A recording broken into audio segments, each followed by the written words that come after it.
राधे राधे। जय श्री कृष्ण। कार्यक्रम में उपस्थित ब्रज के पूज्य संतगण, उत्तर प्रदेश के राज्यपाल आनंदीबेन पटेल, मुख्यमंत्री श्रीमान योगी आदित्यनाथ जी, हमारे दोनों उप मुख्यमंत्री में मंत्रिमंडल के और सहयोगीगण,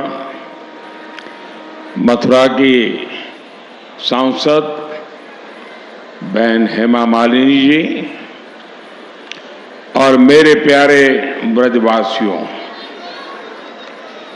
सबसे पहले तो मैं आपकी क्षमा चाहता हूं क्योंकि मुझे आने में विलंब हुआ, क्योंकि मैं राजस्थान में चुनाव के मैदान में था और उस मैदान से अब इस भक्ति वातावरण में आया हूं। मेरा सौभाग्य है कि मुझे आज ब्रज के दर्शन का अवसर मिला है, ब्रजवासियों के दर्शन का अवसर मिला है, क्योंकि यहां वही आता है जहां श्री कृष्ण और श्री जी बुलाते हैं। ये कोई साधारण धरती नहीं है, ये ब्रज तो हमारे श्यामा श्यामजू का अपना धाम है।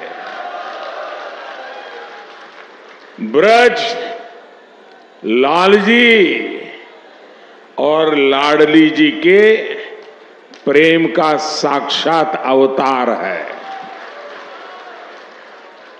ये ब्रज ही है जिसकी रज भी पूरे संसार में पूजनीय है। ब्रज की रज रज में राधा रानी रमी हुई है, यहां के कण कण में कृष्ण समाये हुए हैं। और इसलिए हमारे ग्रंथों में कहा गया है, सप्तद्वीपेषु यत् तीर्थ भ्रमणात् च यत् फलम प्राप्यते च अधिकम तस्मात् मथुरा भ्रमणीयते। अर्थात विश्व की सभी तीर्थ यात्राओं का जो लाभ होता है, उससे भी ज्यादा लाभ अकेले मथुरा और ब्रज की यात्रा से ही मिल जाता है। आज ब्रज रज महोत्सव और संत मीराबाई जी की 525वीं जन्म जयंती समारोह के जरिए मुझे एक बार फिर ब्रज में आप सबके बीच आने का अवसर मिला है। मैं दिव्य ब्रज के स्वामी भगवान कृष्ण और राधा रानी को पूर्ण समर्पण भाव से प्रणाम करता हूं। मैं मीराबाई जी के चरणों में भी नमन करते हुए ब्रज के सभी संतों को प्रणाम करता हूं। मैं सांसद बहन हेमा मालिनी जी का भी अभिनंदन करता हूं। वो सांसद तो है, लेकिन ब्रज में वो रम गई है। हेमा जी न केवल एक सांसद के रूप में ब्रज रस महोत्सव के आयोजन के लिए पूरी भावना से जुटी है, बल्कि खुद भी कृष्ण भक्ति में सरोबार यानी होकर प्रतिभा और प्रस्तुति से समारोह को और भव्य बनाने का काम करती। मेरे परिवारजनों, मेरे लिए इस समारोह में आना एक और वजह से भी विशेष है। भगवान कृष्ण से लेकर मीराबाई तक ब्रज का गुजरात से एक अलग ही रिश्ता रहा है। ये मथुरा के कान्हा गुजरात जाकर ही द्वारकाधीश बने थे और राजस्थान से आकर मथुरा वृंदावन में प्रेम की धारा बहने वाली संत मीराबाई जी ने भी अपना अंतिम जीवन द्वारिका में ही बिताया था। मीरा की भक्ति बिना वृंदावन के पूरी नहीं होती है। संत मीराबाई ने वृंदावन भक्ति से अभिभूत होकर कहा था, आलीरी मोहे, आलीरी मोहे लागे वृंदावन निको, घर घर तुलसी ठाकुर पूजा, दर्शन गोविंद जी को। इसलिए जब गुजरात के लोगों को यूपी और राजस्थान में फैले ब्रज में आने का सौभाग्य मिलता है तो हम इसे द्वारकाधीश की ही कृपा मानते हैं। और मुझे तो मां गंगा ने बुलाया और फिर भगवान द्वारकाधीश की कृपा से 2014 से ही आपके बीच में आकर के बस गया, आपकी सेवा में लीन हो गया। मेरे परिवारजनों, मीराबाई का 525वां जन्मोत्सव केवल एक संत का जन्मोत्सव नहीं है, ये भारत की एक संपूर्ण संस्कृति का उत्सव है। ये भारत की प्रेम परा का उत्सव है। ये उत्सव नर और नारायण में, जीव और शिव में, भक्त और भगवान में अभेद मानने वाले विचार का भी उत्सव है, जिसे कोई अद्वैत कहता है। आज इस महोत्सव में अभी मुझे संत मीराबाई के नाम पर स्मारक सिक्का और टिकट जारी करने का सौभाग्य प्राप्त हुआ है। मीराबाई राजस्थान की उस वीर भूमि में जन्मी थी जिसने देश के सम्मान और संस्कृति के लिए असीम बलिदान दिए हैं। 84 कोस का ये ब्रजमंडल खुद भी यूपी और राजस्थान को जोड़कर बनता है। मीराबाई ने भक्ति और अध्यात्म की अमृत धारा बहाकर भारत की चेतना को सिंचा था। मीराबाई ने भक्ति, समर्पण और श्रद्धा को बहुत ही आसान भाषा, सहज रूप से समझाया था। मीरा के प्रभु गिरधर नागर, सहज मिले अविनाशी रे। उनकी श्रद्धा में आयोजित ये कार्यक्रम हमें भारत की भक्ति के साथ साथ भारत के शौर्य और बलिदान की भी याद दिलाता है। मीराबाई के परिवार ने और राजस्थान ने उस समय अपना सब कुछ झोंक दिया था।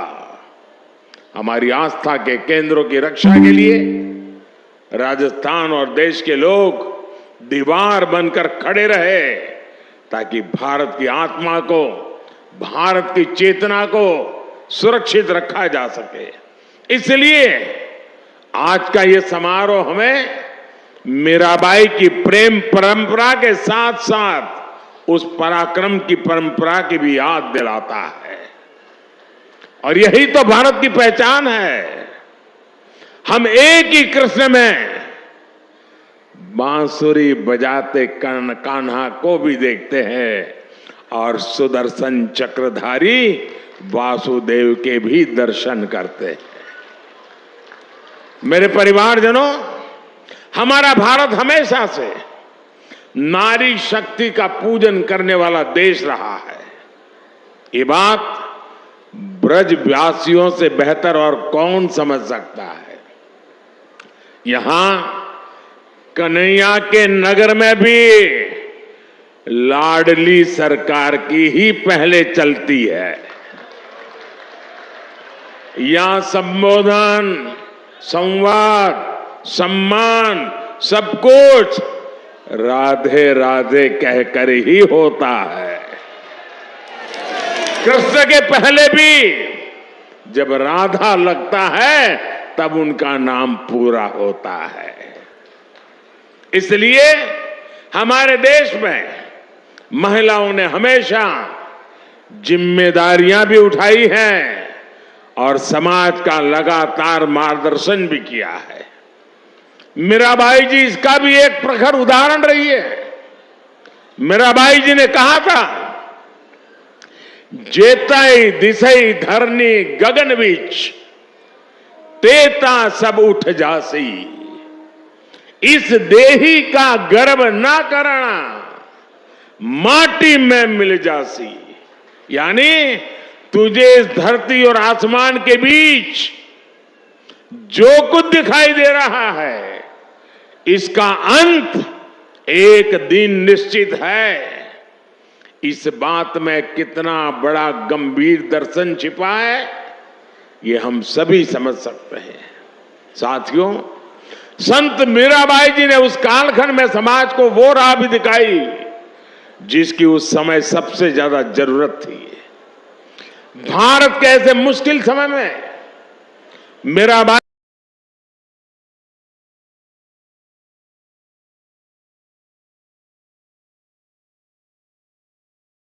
जैसी संत ने दिखाया कि नारी का आत्मबल पूरे संसार को दिशा देने का सामर्थ्य रखता है।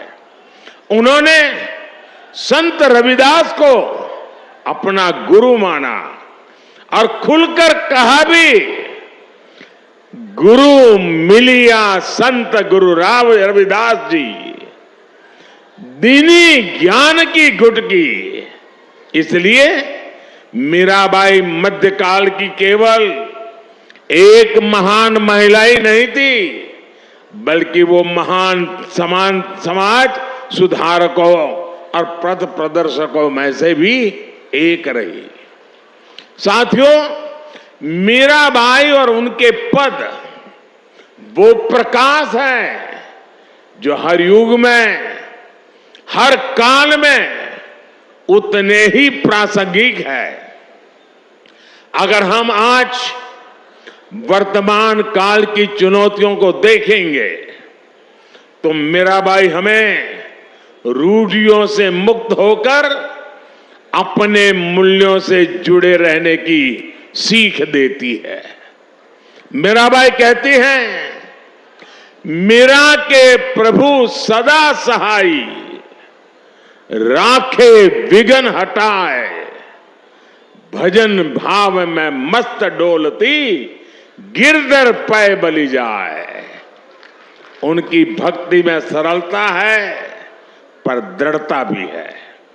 वो किसी भी विघ्न से नहीं डरती है, वो सिर्फ अपना काम लगातार करने की प्रेरणा देती है। मेरे परिवारजनों, आज के इस अवसर पर मैं भारत भूमि की एक और विशेषता का जरूर जिक्र करना चाहता हूं। ये भारत भूमि की अद्भुत क्षमता है कि जब जब उसकी चेतना पर प्रहार हुआ, जब जब उसकी चेतना कमजोर पड़ी, देश के किसी न किसी कोने में एक जागृत ऊर्जा पुंज ने भारत को दिशा दिखाने का लिए संकल्प भी लिया, पुरुषार्थ भी किया। और इस पुण्य कार्य के लिए कोई योद्धा बना तो कोई संत बना। भक्ति काल के हमारे संत इसका अप्रतिम उदाहरण है। उन्होंने वैराग्य और विरक्ति के प्रतिमान गढ़े और साथ ही हमारे भारत को भी गढ़ा। अब पूरे भारत को देखिए, दक्षिण में आलवार संत और नायनार संत थे, रामानुजाचार्य जैसे आचार्य थे। उत्तर भारत में तुलसीदास, कबीरदास, रविदास और सूरदास जैसे संत हुए। पंजाब में गुरु नानक देव हुए। पूरब में बंगाल के चैतन्य महाप्रभु जैसे संतों का प्रकाश तो आज पूरी दुनिया में फैल रहा है।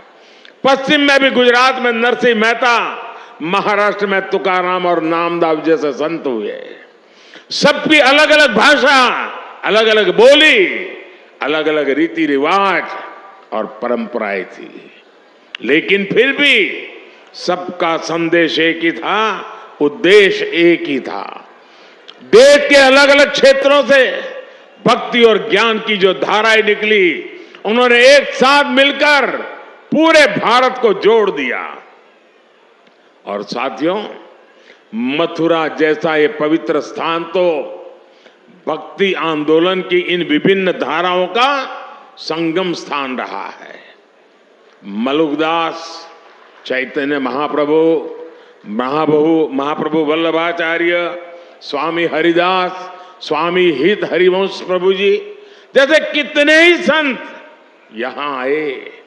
उन्होंने भारतीय समाज में नई चेतना फूकी, नए प्राण फूके। ये भक्ति यज्ञ आज भी भगवान श्री कृष्ण के आशीर्वाद से निरंतर जारी है।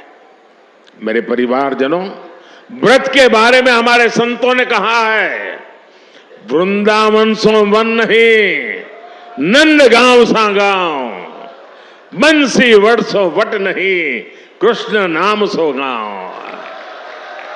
अर्थात वृंदावन जैसा पवित्र वन कहीं और नहीं है, नंदगांव जैसा पवित्र गांव नहीं है, यहां के बंशी वट जैसा वट नहीं है, और कृष्ण के नाम जैसा कल्याणकारी नाम नहीं है। ये व्रज क्षेत्र भक्ति और प्रेम की भूमि तो है ही, ये हमारे साहित्य, संगीत, संस्कृति और सभ्यता का भी केंद्र रहा है। इस क्षेत्र ने मुश्किल से मुश्किल समय में भी देश को संभाले रखा, लेकिन जब देश आजाद हुआ तो जो महत्व इस पवित्र तीर्थ को मिलना चाहिए था, दुर्भाग्य से वो नहीं हुआ। जो लोग भारत को उसके अतीत से काटना चाहते थे, जो लोग भारत की संस्कृति से, उसकी आध्यात्मिक पहचान से विरक्त थे, वो आजादी के बाद भी गुलामी की मानसिकता नहीं त्याग पाए। उन्होंने ब्रज भूमि को भी विकास से वंचित रखा। भाइयों और बहनों, आज आजादी के अमृत काल में पहली बार देश गुलामी की उस मानसिकता से बाहर आया है। हमने लाल किले से पंच प्राणों का संकल्प लिया है। हम अपनी विरासत पर गर्व की भावना के साथ आगे बढ़ रहे हैं।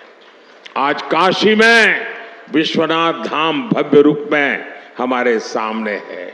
आज उज्जैन के महाकाल महालोक में दिव्यता के साथ साथ भव्यता के दर्शन हो रहे हैं। आज केदार घाटी में केदारनाथ जी के दर्शन करके लाखों लोग धन्य हो रहे हैं। और अब तो अयोध्या में भगवान श्री राम के मंदिर के लोकार्पण की तिथि भी आ गई है। मथुरा और ब्रज भी विकास की दौड़ में अब पीछे नहीं रहेंगे। वो दिन दूर नहीं जब ब्रज क्षेत्र में भी भगवान के दर्शन और भी दिव्यता के साथ होंगे। मुझे खुशी है कि ब्रज के विकास के लिए उत्तर प्रदेश ब्रज तीर्थ विकास परिषद की स्थापना की गई है। ये परिषद श्रद्धालुओं की सुविधा और तीर्थ के विकास के लिए बहुत से काम कर रही है। ब्रज रज महोत्सव जैसे कार्यक्रम विकास की इस धारा में अपना प्रकाश भी बिखेर रही है। साथियों, ये पूरा क्षेत्र कान्हा की लीलाओं से जुड़ा है। मथुरा, वृंदावन, भरतपुर, करौली, आगरा, फिरोजाबाद, कासगंज, पलवल, बल्लभगढ़ जैसे इलाके अलग अलग राज्य में आते हैं। भारत सरकार का प्रयास है कि अलग अलग राज्य सरकारों के साथ मिलकर हम उस पूरे इलाके का विकास करें। साथियों, ब्रज क्षेत्र में देश में हो रहे हैं बदलाव, ये विकास केवल व्यवस्था का बदलाव नहीं है, ये हमारे राज के बदलते स्वरूप का, उसकी पुनर्जागृत होती चेतना का प्रतीक है। और महाभारत प्रमाण है कि जहां भारत का पुनरुत्थान होता है, वहां उसके पीछे श्री कृष्ण का आशीर्वाद जरूर होता है। उसी आशीर्वाद की ताकत से हम अपने संकल्पों को पूरा करेंगे और विकसित भारत का निर्माण भी करेंगे। एक बार फिर आप सभी को संत मीराबाई जी की 525वीं जयंती पर मैं बहुत बहुत शुभकामनाएं देता हूं, बहुत बहुत धन्यवाद देता हूं। राधे राधे, जय श्री कृष्ण।